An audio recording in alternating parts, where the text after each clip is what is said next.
On se retrouve pour la correction du coup de ce problème qui vous était proposé sur le thème du totalitarisme. Vous remarquerez d'ailleurs en fond l'icône de la série V, enfin du film V pour Vendetta et de la BD que l'on a travaillé en cours, un film que j'apprécie beaucoup et que je vous engage à regarder qui traite justement du totalitarisme.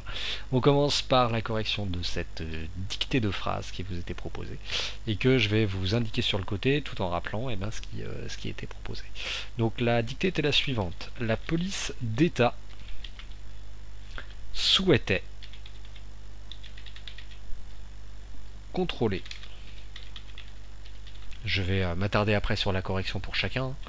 Donc chacun des faits et gestes des habitants. Tous devaient obéir à cette injonction. Sous peine. Ah, j'ai une petite fille qui veut descendre de mes genoux. Tu veux descendre?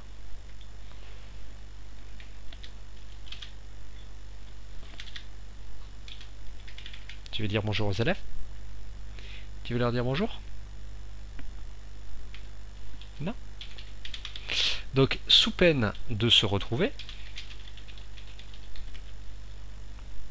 arrêté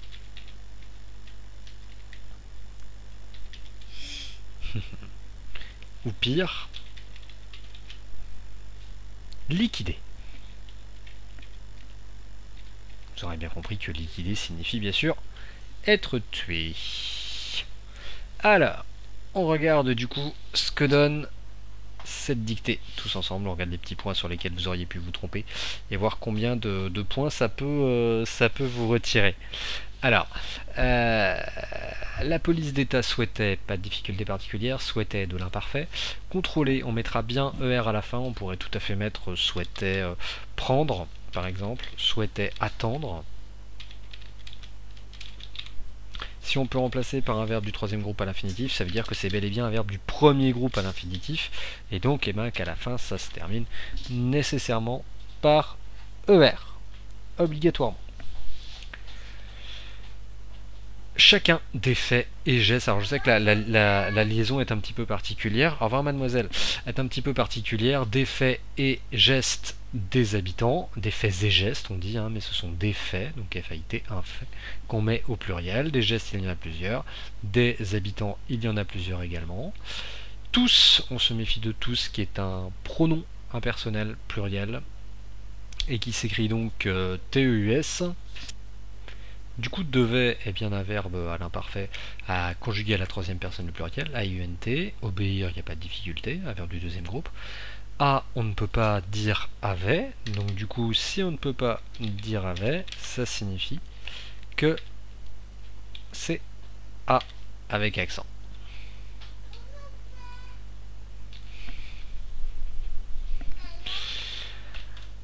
Cette injonction, c'est un déterminant démonstratif, féminin singulier. Injonction, malheureusement il faut retenir ce mot, hein, il n'y a pas de mauvaise blague. Si vous avez faux sur ce mot-là, eh ben vous vous retirez 0,5 points. Sous peine, aucune difficulté, de se retrouver, vous remarquerez, vous le fais souvent travailler, se retourner, on a ce petit SE qui est un pronom réfléchi, et ce qui fait que se retourner est un verbe pronominal. Arrêter, tout comme liquider, et ça répondra du coup à la troisième question. On pouvait, normalement moi je les ai mis au singulier, on peut néanmoins les mettre au pluriel si on estime qu'on l'accorde avec tous, hein. Tous, si on pense que le déterminant est, c'est un peu compliqué, est inclusif, on peut imaginer que auquel cas on estime qu'on parle bel et bien de tous pour arrêter, qu'on met un S et à liquider aussi. Si on estime qu'il est exclusif, alors dans ce cas là on peut estimer, comme moi je le pensais, que arrêter concerne chacun d'entre nous et non pas toutes les personnes. Bon voilà, un petit peu difficile, on peut accepter les deux. Ce qui fait que du coup arrêter et liquider, eh bien, ce sont des adjectifs qualificatifs, mais aussi des participes passés, basés sur les verbes, arrêter tout simplement et liquider tout simplement. Je rappelle que le participe passé en fait est la forme adjective d'un verbe, hein, donc c'est fait pour ne pas avoir un mode de conjugaison comme les autres verbes conjugués. Voilà, du coup on termine cette dictée et l'orthographe là-dessus, sur l'explication de cette question C, et puis je vais revenir sur les deux questions précédentes. Alors, nommer la proposition qui compose la première phrase. Il faut relever le nombre de verbes conjugués pour connaître la bonne proposition. Donc là, on va relever le verbe souhaitait, on ne relèvera pas le verbe contrôler, puisque ce verbe n'est pas conjugué, il est à l'infinitif. Bonjour mademoiselle. Donc, si on n'a qu'un seul verbe conjugué dans une phrase, que cette phrase a un sens, qui est le cas ici, on va dire que c'est une proposition indépendante. Donc, avec un seul verbe conjugué et un sens, cette proposition est indépendante, elle peut vivre seule, hein, sans aide d'aucune autre proposition. L'inverse d'une proposition indépendante, ce sera deux propositions, une indépendante et une subordonnée. Donc l'inverse d'indépendante, c'est subordonnée, et elles peuvent exister ensemble, c'est le sujet d'une autre leçon. Voilà, ce qu'il y a à retenir, un seul verbe conjugué, la proposition veut dire quelque chose, ça veut dire qu'elle est indépendante. En B, je vous demandais de relever le verbe conjugué de la phrase 2, donc auquel cas il faut me faire une jolie phrase. Hein. Le premier verbe conjugué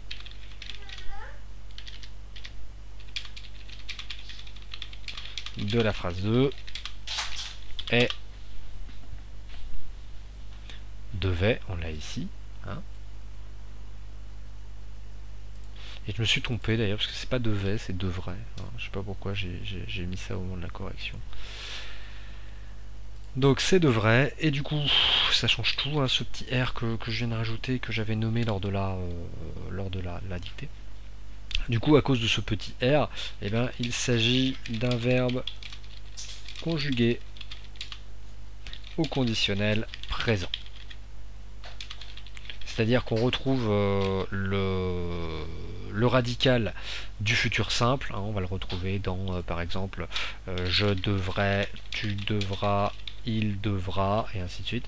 Et à ne pas conjuguer, à ne pas confondre, pardon, parce que ça c'est bel et bien du futur simple. En revanche, si je conjugue au conditionnel présent, on va remarquer que c'est un temps qui indique l'incertitude. Je devrais faire quelque chose, tu devrais faire quelque chose, il devrait faire quelque chose, ce qui est très différent du futur simple, puisque ce serait je devrais, tu devras, il devra faire quelque chose. On sent véritablement la différence de certitude entre ces deux temps différents, puisque le conditionnel nous place dans une perspective d'incertitude, alors que le futur va être beaucoup plus proche de la réalisation de l'action qui est dénommée par le verbe. Voilà.